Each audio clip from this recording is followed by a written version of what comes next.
الحمد لله الحمد لله الحمد لله الذي زين النبيين بحبيبه المصطفى ومن على المؤمنين بنبيه المجتبى والصلاة والسلام على سيدنا محمد خير الورى وعلى آله وأصحابه النجبى إلى يوم الجزاء أما بعد وأعوذ بالله من الشيطان الرجيم بسم الله الرحمن الرحيم تبارك الذي بيده الملك وهو على كل شيء قدير الذي خلق الموت والحياة ليبلوكم أيكم أحسن عملا وهو العزيز الغفور آمنت بالله صدق الله العظيم وصدق رسوله النبي الكريم ونحن على ذلك من الشاهدين والشاكرين والحمد لله رب العالمين. ایک بار ادب اور احترام کے ساتھ آقائے دو جہاں فخر رسول جناب محمد رسول اللہ صلی اللہ علیہ وسلم کی بارگاہ عالیہ میں نظران درود پیش کرنے کی سعادت حاصل کریں. پڑھیے اللہم صلی علی سیدنا و مولانا محمد معدن الجود والکرم وآلہ وبارک وسلم صلوات و سلام علیک یا رسول اللہ. میری ماں بہن بیٹیاں جو سامنے بیٹھی ہیں اور کھڑی ہیں ان پر آپ کے اجنبی مردوں کی نظر پڑ رہی ہے، اس لیے آپ بیٹھ جائیں، اپنے سروں پہ دوپٹہ ڈال لیں. آپ یہاں کسی شادی کی محفل میں نہیں آئی ہیں بلکہ آپ ایک دینی مجلس میں آئی ہیں، ایک جنتی محفل میں آپ آئے ہیں. اس لیے اس محفل کی پاکیزگی کا خیال کرتے ہوئے اپنے سروں کو ڈھانپ لیں اور بیٹھ جائیں. آپ جب کھڑی رہتی ہیں تو غیر مردوں کی نظر آپ پر پڑتی ہے. آپ قاعدے سے رہیں. اور جو ہمارے نوجوان بھائی ہیں جو اٹھتے اور بیٹھتے ہیں اور ماں بہن کی طرف نگاہیں دوڑاتے ہیں، ان سے میری گزارش ہے وہ جب محفل میں آ ہی گئے ہیں تو سنجیدگی کے ساتھ بیٹھیں اور گفتگو سنیں. اس طرح کی محفلیں کبھی کبھار سجتی ہیں. الحمدللہ ہندوستان میں روزانہ اکثر و بیشتر محفلوں میں خطاب کا موقع ملتا ہے، لیکن میں یہ سمجھتا تھا کہ نیپال میں اگرچہ 2-4-5 تقریریں میرے نیپال میں ہوئی ہیں، لیکن یہاں اس قدر رات کے 1-2 بجے بھی سامعین رہیں گے اور دینی مجلس کو اپنی موجودگی سے آباد کریں گے، ایسا میں نے بہت کم ہندوستان میں دیکھا. جو چیز ہندوستان میں نہیں ہے الحمدللہ وہ آپ کے ملک نیپال میں موجود ہے. ہندوستان کے جلسے 1 بجے کے بعد اجڑنے لگتے ہیں اور نیپال کا جلسہ 1 بجے کے بعد سور رہا ہے. سبحان اللہ. اللہ تبارک و تعالی آپ کو اپنے ملک میں خوشحال رکھے، آباد رکھے، شاد رکھے. جذبات میں بہہ کر اگر میں خطاب کروں تو میری واہوائی تو ہو جائے گی کہ ایک مولانا انڈیا سے آ کر انہوں نے ایک سینٹیمنٹل اسپیچ دیا ہو، ایک جذباتی خطاب کیا. تو جذباتی خطاب کا اثر وقتی ہوتا ہے، ٹیمپروری ہوتا ہے، عارضی ہوتا ہے. لیکن جو خطاب سنجیدہ ماحول میں ہو اور قاعدے سے اچھی سماعت ہو تو اس کا اثر برسوں تک رہے گا. چونکہ یہ شادی کی محفل نہیں ہے، اب چونکہ یہ محفل دستار بندی کی محفل نہیں ہے، اور پھر 11ویں اور 12ویں کے موقع سے جو محفلیں سجتی ہیں وہ محفل بھی یہ نہیں ہے. اس لیے اس محفل میں مجھ کو ایسا لگتا ہے کہ جو عام طور پر جذباتی گفتگو ہوتی ہے وہ گفتگو نہیں ہونی چاہیے. اس محفل میں وہ گفتگو ہو جو ہمیں اپنی موت کی یاد دلا دے، وہ جو دوسروں کی موت میں اپنی موت جھانک کے میں دیکھنے لگے. ہمارے نزدیک یہ دنیا جس نے مجھ سے سب کچھ چھیننے کی کوشش کی، میری غیرت، میری پاکیزگی، حیا اور شرم، میری تہذیب، ساری چیزیں دنیا کے چند سکوں نے مجھ سے چھیننے کی آج کوشش کی۔ ساری برائیوں کی جڑ اس کو پیغمبر اعظم نے کبھی دنیا کی محبت کہا تھا۔ حب الدنیا رأس کل خطیہ، دنیا کی محبت ساری برائیوں، سارے گناہوں کی جڑ ہے۔ آج چند سکے نے مجھ سے جھوٹ بولوایا، چند سکے نے مجھ سے نماز چھڑوائی، چند سکے نے ماں باپ سے دوریاں بنائی۔ تو آج جس محفل میں ہم بیٹھے ہیں، کچھ اس طرح کی بات کروں کہ دنیا کی محبت گھٹے اور آخرت کی محبت بڑھ جائے۔ کچھ ایسی گفتگو ہو سرکار کی سیرت اور غوث اعظم کی زندگی کے حوالے سے کہ میرے نزدیک دنیا چھوٹی ہو جائے اور آخرت کو میں بہت بڑی چیز سمجھ کر اصل وہاں کے عیش، وہاں کے آرام، وہاں کی راحت کی تیاری میں لگ جاؤں۔ اور یہی اصل تقریر، یہی سب سے پہلی تقریر دنیا کے سب سے بڑے مبلغ، دنیا کے سب سے بڑے ریفارمر، دنیا کے سب سے بڑے پیغمبر نے جو تقریر کی تھی، سب سے first speech of the prophet of Islam, پیغمبر اعظم کی سب سے پہلی تقریر جو ممبر کوہ صفا کو بنا کر آپ نے پہلا خطاب آپ نے کیا تھا، وہ خطاب، اس خطاب میں حضور نے سب سے زیادہ جس چیز پہ زور دیا وہ آخرت کی بات ہے۔ حضور نے یہی کہا تھا کہ میں جس پہاڑ پہ کھڑا ہوں، میں تمہیں بھی سامنے دیکھ رہا ہوں اور پیچھے بھی دیکھ رہا ہوں، اور تم پیچھے نہیں دیکھتے۔ اگر میں یہ کہہ دوں کہ ایک فوج ہے جو پیچھے سے حملہ آور ہونے والی ہے، کیا تم یقین کر لو گے؟ لوگوں نے کہا تھا کہ کیوں نہیں؟ ما جربنا علیک الا صدقا، ہم نے تو آپ کی زندگی میں سوائے سچ کے کوئی تجربہ ہی نہیں کیا۔ حضور کو صادق الفات کا لوگ کہتے تھے، آقا علیہ السلام کو الامین کا خطاب دیا تھا، لوگ سید الصادقین کہتے تھے۔ ان سچوں کے سردار کی زبانی کیا نکلا کہ اگر میں کہہ دوں کہ پیچھے سے ایک فوج حملہ آور ہونے والی، کیا یقین کر لو گے؟ کہا کیوں نہیں، آپ کی زبان سے میں نے کبھی جھوٹ سنا ہی نہیں۔ اب اس کے بعد جو حضور نے گفتگو کی ہے وہ گفتگو یہی کی ہے کہ یہ دنیا چھن بھر کی، آخرت سب سے بڑی چیز ہے۔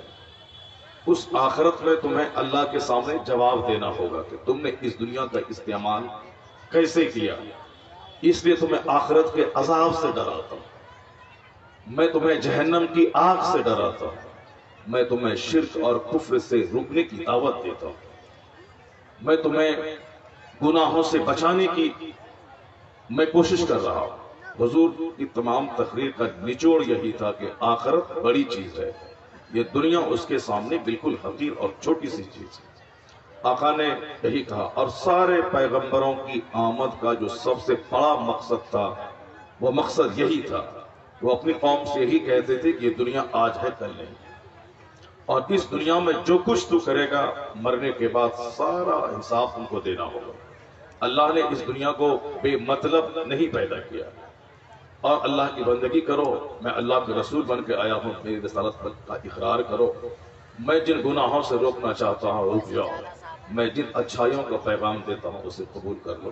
یہی تو ہے تمام صحائف، توریت، انجیل، زبور، قرآن کریم، تمام آسمانی کتابوں کی نصیحتوں کا نچوڑ یہی ہے کہ آج ہم پیدا ہو گئے ہیں، کل مر جائیں۔ اللہ نے ایسے ہی مجھ کو نہیں پیدا کیا، ہمیں اللہ نے اپنی عبادت کے لیے پیدا کیا۔ اب مرنے کے بعد حساب دینا، پھر وہاں جنت اور جہنم۔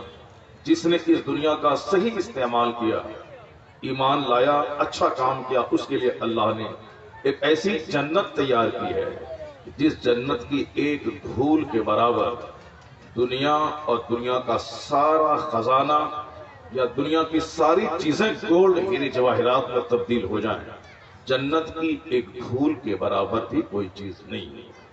اللہ نے وہ راحت، وہ عزت، وہ سکون، وہ چین جنت میں رکھا ہے۔ جو اس دنیا میں ایمان لایا، اچھا کام کیا، یعنی میں کروڑوں کتابوں میں جو چیز ہے اس کو چند جملے میں آپ کے سامنے پہلے سمجھا دیتا ہوں، پھر اسی کو ڈیٹیل سے پوائنٹ بائی پوائنٹ سمجھانے کی میں کوشش کروں گا، زیادہ نہیں، صرف قرآن کریم کی 2-4 آیت ہیں اور آقا علیہ السلام کی احادیث کے ذخیروں میں سے 2-3 حدیث آپ سنیں گے انشاءاللہ الکریم۔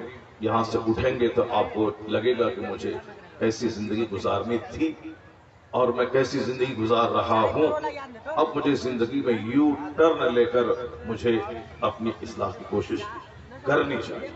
اللہ تعالیٰ اس محفل کو قبول فرمائے اور ہم سبوں کو اس محفل میں آ کر اپنی آخرت کی تیاری کی فکر عطا فرمائے۔ اے بابا بیٹھو، کہاں جا رہے ہو؟ بہت اچھا ٹھیک ہے، مجبوری کرے تو جاؤ، میں نہیں رکوں گا، بہت دیر سے آپ بیٹھے ہوئے ہو، بہت دیر سے آپ بیٹھے ہیں، آپ جائیں، آپ استنجا کر کے آپ واپس آ جائیں، استنجا کر کے واپس آ جائیں، بالکل جائیں آپ۔ باقی نوجوان کوئی نہیں اٹھے، نوجوان اٹھتا ہے تو مجھ کو بڑا غصہ آتا ہے، کیوں غصہ آتا ہے کہ بوڑھا آدمی ان کا مثانہ کمزور ہے، گردہ کمزور ہے اور یہ بیچارہ 4 گھنٹے سے بیٹھا ہے، اور نوجوان بھی اگر اسی بوڑھے کی طرح ہو جائے تو پھر دونوں میں فرق کیا رہ جائے گا؟ نوجوان کو اتنی طاقت ہونی چاہیے کہ وہ 10 گھنٹے ایک محفل میں بیٹھ جائے تو پیشاب کا احساس تک نہ ہو۔ اے نوجوان، تمہاری ہی تعریف میں کر رہا تھا، ذرا سنو، میں نے نیپال کی تعریف کی ہے، اپنے ملک کی آبرو رکھو تم۔ مجھے نیپال سے بہت محبت ہے چونکہ یہ ملک غیروں کا ہے، الحمدللہ ہر طرف خوبصورت داڑیاں، خوبصورت ٹوپیاں، مسجدوں اور مدرسوں کی میناریں اور صاحب مسجدوں کی دیواریں، جب یہاں کے بارے میں خبریں آتی ہیں تو دل پاک پاک ہوتا ہے کہ ملک ہے دوسروں کا، حکومت الحمدللہ مصطفیٰ کے غلاموں کی ہے، اور یہ تو پوری دنیا میں اس کا احساس ہے۔ آج بھی اس خطرات کی موجودگی میں، آج جمعہ کے دن جب واشنگٹن ڈی سی میں، جس کا نام ہمارے نقیب اہل سنت نے لیا کہ قطر سے نکلے گا، دبئی سے نکلے گا، سعودیہ سے نکلے گا، یمن سے نکلے گا، ایک دن آئے گا کہ جلوس محمدی واشنگٹن سے نکلے گا، نکلے گا نہیں، نکل رہا ہے، نکلے گا نہیں، نکل رہا ہے، واشنگٹن ڈی سی سے جلوس نکل رہا، اور الحمدللہ اس بار برطانیہ سے اتنا زبردست جلوس نکلا کہ جن کی شائستگی کو دیکھ کر میں دنگ رہ گیا کہ ہندوستان کے لوگ اس طرح کا جلوس نہیں نکالتے جو برطانیہ کے لوگ نکالتے ہیں، بریٹن کے لوگ نکالتے ہیں۔ پوری دنیا میں ملک ہے یہودیوں کا، مگر جمعہ کے دن جب مسلمان نماز پڑھنے مسجد کی طرف یا اسلامک سینٹر کی طرف جاتے ہیں تو ایسا لگتا ہے کہ وہ ملک یہودیوں کا نہیں، مصطفیٰ کے غلاموں کا ہے۔ جس چائنا اور جاپان کو بدھسٹوں کا ملک آپ کہتے ہیں، اس ملک میں بھی جمعہ کے دن جب مسلمان مسجدوں کا رخ کرتے ہیں، چونکہ ان کے ہاں باضابطہ کوئی عبادت کا دن نہیں ہے، اگر دن ہے بھی تو بہت کم لوگ جاتے ہیں، مگر مسلمان چاہے ناکارہ اور بدعمل کیوں نہ ہو، کوشش کرتا ہے کہ جمعہ کے دن ضرور میں 2 رکعت نماز ادا کر لوں۔ تو جمعہ کے دن ایک یونٹی کا، اسٹرینتھ کا، آرگنائزیشن کا، ہماری تنظیم کا جو ایگزیبیشن ہوتا ہے، جو مظاہرہ ہوتا ہے، جو پردرشن ہوتا ہے، اس کو دیکھ کر دنیا کے سارے کفار و مشرکین انگشت بدندہ رہتے ہیں کہ کیا ہے کہ یہ پوری دنیا میں ایک ٹوپی، ایک داڑھی، ایک کلمہ، ایک جمعہ، ایک خطبہ، ایک نماز، ایک پیغمبر کے غلام۔ ایسا لگتا ہے کہ ہم لوگ ٹوٹے ہیں الگ الگ ملک کے نام پر، مگر سچائی یہی ہے کہ پوری دنیا کی ایک راجدھانی مدینہ اور مکہ ہے، اور ایک قوم مسلم ہے، اور آج سکہ اگر چلتا ہے تو مصطفیٰ جان رحمت کا چلتا ہے، ور نہیں تو ملک الگ، زبان الگ، بولی الگ، لینگویج الگ، تہذیب الگ، کلچر الگ۔ اس الگ الگ ڈیفرنٹ کلچر کی موجودگی میں ایک ہندوستان کی غیر مسلم خاتون نے کبھی اپنے دل کے جذبات کا مظاہرہ کیا تھا۔ یہ چند قسم کے گرے ہوئے لوگ اگر کہیں دنگا کریں، مسلمانوں کو کاٹ کے یہ سوچیں کہ میں اسلام مٹا دوں گا ایسا کر کے، یا دنیا بھر کے مسلمان نروس ہو جائیں گے، جو کچھ آج ہندوستان کے تریپورہ میں جانوروں نے، جنگلیوں نے، وحشیوں نے جو کچھ کیا، یعنی جس سے کہ ایک جانور بھی شرماتا ہو، شیطان بھی شرماتا ہو، کہ مانوتا کا مذاق اڑایا، ہیومینٹی کا مذاق اڑایا، جس مذہب مہذب میں اس طرح سے کہا گیا تھا کہ جس طرح کا وہ ظلم تیرے اوپر کرے اسی طرح کا بدلہ لینا، کان کے بدلے کان، ناک کے بدلے ناک، یعنی کسی پر ظلم اور زیادتی اس کے ظلم سے زیادہ مت کرنا، انسانیت کے چہرے پر، انسان کے چہرے کو مت مارنا، چہرے کو مت بگاڑنا، بیوی غلطی کرے تو مارنا مگر چہرے پہ مت مارنا، اگر کوئی دشمن ہو اسے جنگ کرنا، اس کے چہرے کو مت بگاڑنا۔ مگر ان لوگوں نے جو وحشت اور بربریت کا مظاہرہ کیا ہے، شیطان بھی شرما رہا ہے، جانور بھی شرماتے ہیں کہ وہ جانوروں کی طرح کام کر کے کیا حاصل کرنا چاہتا ہے، یہی نہ کہ دوسرے لوگ نروس ہو جائیں، یہی نہ کہ دوسرے لوگ بھی اسلام چھوڑ کے ان کے ساتھ شریک ہو جائیں۔ اللہ کی قسم، یہ تو 1400 سال سے ہم لوگ دیکھتے اور کتابوں میں پڑھتے ہوئے آ رہے ہیں، اسلام کا وہ پہلا دن جس دن پیغمبر اعظم نے نبوت کا اعلان کیا تھا، اس دن سے لے کے 3 سال کے درمیان کتنے لوگوں نے حضور کی نبوت کا اقرار کیا۔ سب سے پہلا شخص جس نے نبی محترم کو نبی مانا، وہ پہلا شخص کون تھا؟ وہ آپ کی بیوی تھی جناب خدیجہ رضی اللہ تعالی عنہا تھی۔ دوسرے جو اس میں جڑ گئے اس قافلہ میں، وہ آپ کے چچا زاد بھائی حضرت مولا علی تھے، غور سے سنیے گا۔ تیسرا شخص جو جڑا اس مقدس قافلے میں، وہ آپ کا غلام زید بن حارثہ تھا۔ چوتھا شخص جو جڑا اس قافلے میں، صدیق اکبر رضی اللہ تعالی عنہ کی ذات گرامی تھی۔ یہ 4 لوگ تھے جنہیں ہم کہہ سکتے ہیں کہ سب سے پہلے انہوں نے اسلام قبول کیا۔ اب پہلے کس نے کیا؟ جناب خدیجہ نے کیا کہ صدیق اکبر نے کیا کہ مولا علی نے کیا کہ زید بن حارثہ نے کیا؟ تو ہمارے علماء نے ایک ترتیب بتا دی کہ عورتوں میں جناب خدیجہ نے پہلے کیا، بچوں میں سب سے مولا علی نے پہلے کیا، غلاموں میں زید بن حارثہ نے پہلے اسلام قبول کیا، اور مردوں میں سب سے پہلے صدیق اکبر نے قبول کیا۔ یہ 4 لوگ تھے جو نبی محترم کو نبی تسلیم پہلے کیے۔ پھر 3 سال کی مدت میں، 3 سال بہت بڑی مدت ہوتی ہے، صرف 40 لوگوں نے کلمہ پڑھا۔ 3 سال کی طویل مدت میں 40 لوگ اس سے جڑے۔ جب 40 لوگ جڑ گئے، کفار و مشرکین میں کھلبلی سی مچ گئی، ان کو بڑا برا لگا کہ یہ تو، میں تو سوچا تھا کہ تنہا ہی رہیں گے، مگر 40 لوگ ہو گئے، اور اس جماعت میں دھیرے دھیرے لوگ بڑھتے جا رہے۔ ان لوگوں نے دشمنی کی انتہا کر دی، جن کے اشارے پہ کبھی سورج پلٹا، جن کے اشارے پہ کبھی چاند گردش کرتا تھا، جنہوں نے سورج کو پلٹایا، جنہوں نے درختوں سے کلمہ پڑھایا، جن کو درخت سجدہ کرتے تھے، جو صاحب اختیار تھے، جو تصرفات کے مالک تھے، جو صاحب معجزات تھے۔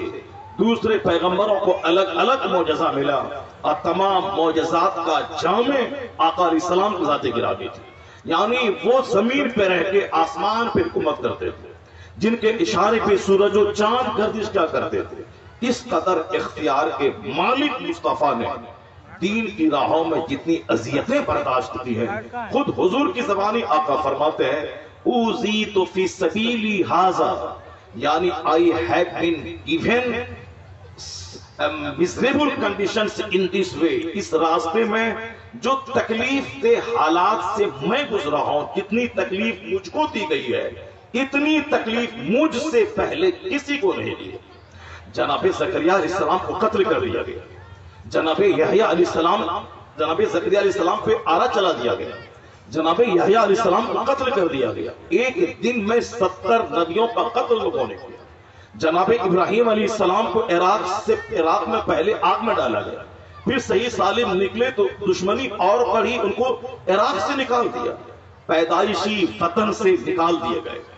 کیوں نکال دیے گئے؟ ٹھہر کے ایک بات میں اور کوٹ کر دوں، وہ پیغمبر وہ ہوتے ہیں جو اس روئے زمین کی سب سے عظیم ترین ہستی، اللہ تعالیٰ جس سے سب سے زیادہ پیار کرتا ہے، اسے نبوت اور رسالت عطا فرماتا ہے۔ بعد از خدا بزرگ ہوئی، قصہ مختصر، اللہ کے بعد جو سب سے بڑی ہستی ہے وہ نبیوں کی ذات ہوتی ہے، اور اللہ جس سے سب سے زیادہ محبت کرتا ہے اسے نبی بناتا ہے، اسے رسالت اور نبوت سے نوازتا ہے۔ ان سے بڑا اللہ کے نزدیک کوئی نہیں ہوتا۔ لیکن جو سب سے بڑی ہستیاں ہیں، سب سے زیادہ تکلیفیں انہی کی زندگی میں آئی ہے۔ جناب نوح علیہ السلام کو اپنے پیدائشی وطن، نوح علیہ السلام کو گالیاں دی گئی، ان پر تانے کسے گئے، مذاق اڑایا گیا. جو 950 سال تک تبلیغ اسلام کرتے رہے، لوگوں نے بدلے میں کیا دیا؟ گالیاں. لوگوں نے بدلے میں تانا، بدلے میں تمسخر. اب جناب ابراہیم علیہ السلام نے کیا کہا تھا؟ اللہ کو ایک مانو. اے بابو، اے بیٹھو، مت جاؤ، تمہارے بنیان میں یہ ہے کیا بلہ لگا ہوا ہے؟ تم اس جلسے کے رضاکار اور والنٹیئر ہو، بیٹھو. تم بھاگو گے تو لوگ بھاگ جائیں گے. اور یہ نیپال کی سب سے بڑا جلسہ تعداد کے اعتبار سے نہیں، سنجیدگی اور حسن کے اعتبار سے، خوبصورتی کے اعتبار سے ایک عظیم الشان جلسہ. اس کے منعقدین کو مبارکباد دیتا ہوں کہ لوگ پیسہ کما کر کے وہ اپنا گھر بناتے ہیں، ایک ایک پیسہ جمع کر کے لوگ زمین خریدتے ہیں، مگر ان بیٹوں نے اپنے باپ کے چہلم کے موقع سے انہوں نے کسی خرافات کا اہتمام نہیں کیا، ذکر رسول پاک کی محفل کا اہتمام کیا، تاکہ لوگ یہاں آئیں اور دین سیکھیں، لوگ آئیں اپنے مذہب کی بات سنیں. وہ بیچ میں ایک مادھیم ہے میرے اور آپ کے علماء اور آپ کے درمیان کے، وہ مادھیم میں ریسورسز ہیں. اگر وہ چاہتے تو کوئی دوسرا بھی کام کر سکتے تھے، لیکن انہوں نے یہ کام کر کے تاکہ آپ سامنے آئیں، دین کے خدام سامنے آئیں، دین کی باتیں سنائیں. مدرسہ اجڑ گیا چونکہ وہاں غریبوں کے بچے پڑھتے ہیں، مسجدیں اجڑ گئیں چونکہ وہاں 100 میں 2 لوگ نمازی ہیں، خانقاہ اجڑ گئی چونکہ وہاں کھانے پینے تعویذ گنڈے کا کاروبار شباب پر ہے. پہلے ہوتا تھا خانقاہ میں صبح 2 گھنٹے کی محفل سجتی تھی، شام میں 2 گھنٹے کی محفل سجتی تھی، اور جتنے مریدین آتے تھے ان مریدوں کے درمیان شیخ کامل مذہب کی بات سناتے تھے، تصوف کی، طریقت کی، معرفت کی بات سناتے تھے. جو کام میرا تھا آج وہ کام آشارام جی نے لے لیا. جو کام میرا تھا وہ کام پنجاب ہندوستان کے رام رحیم جی نے لے لیا، جو اس کا نام تھا معاذ اللہ. یعنی جو کام تھا کہ خانقاہوں میں صبح 1 گھنٹے محفل سجے، اب پیر و مرشد اسلام سمجھائیں، وہ طریقت بتائیں، معرفت بتائیں، نفس کو مارنے کا طریقہ سکھائیں، جو دماغ میں شکوک و شبہات اور ڈاؤٹس پیدا ہوتے ہیں اس کا وہ حل بتائیں، وہ نگاہ فیض ڈال کر سینے کا زنگ صاف کر دیں.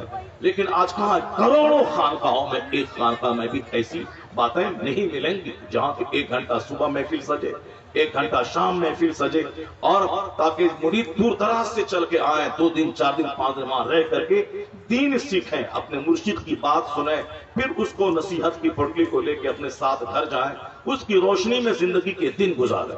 وہ خانقاہ اسی کا نام تھا، اور انہوں نے آشرم کا نام دے کر کے آج وہی سارا کام شروع کیا. میرے بچے آج ان کے آشرم میں جا رہے ہیں.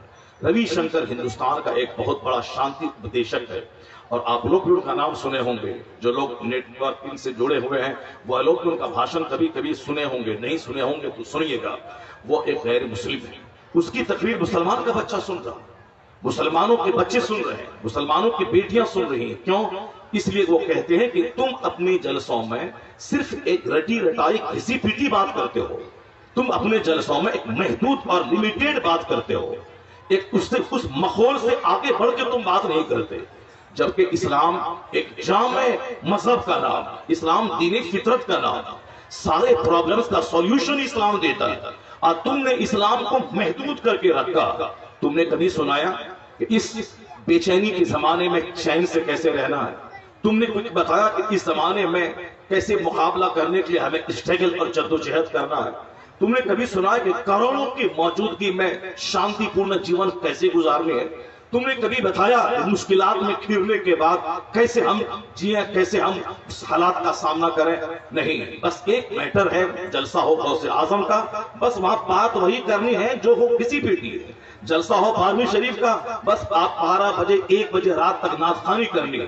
یعنی ہم قوالی کی مذمت کرتے ہیں اور خود قوالی کا مزہ ہم قوم کو دیتے ہیں. اور صاحب مقرر ایک ہوتا ہے، 4 شعرا ہوتے ہیں. کیوں؟ تاکہ پبلک جمی رہے، محفل خوبصورت ہو جائے، اور صبح چرچا ہو جائے کہ صاحب محفل ہمارا جلسہ میرا جم گیا. چاہے اس کا اثر 2 دن کے بعد کچھ ہو جانا ہو، کوئی بحث نہیں، ابھی وقتی طور پر جمع کے جلسہ ختم ہو جائے. جب تمہاری نظر جمانے پہ ہے تو پھر ایک اسکالر کیوں جائے گا، ایک ڈی ایم کیوں بیٹھے گا، ایک سائنٹسٹ کیوں جائے گا، ایک سی ایم کیوں جائے گا؟ وہ رام دیو ہے اتراکھنڈ کا، پٹنہ بہار کی راجدھانی میں آتا ہے.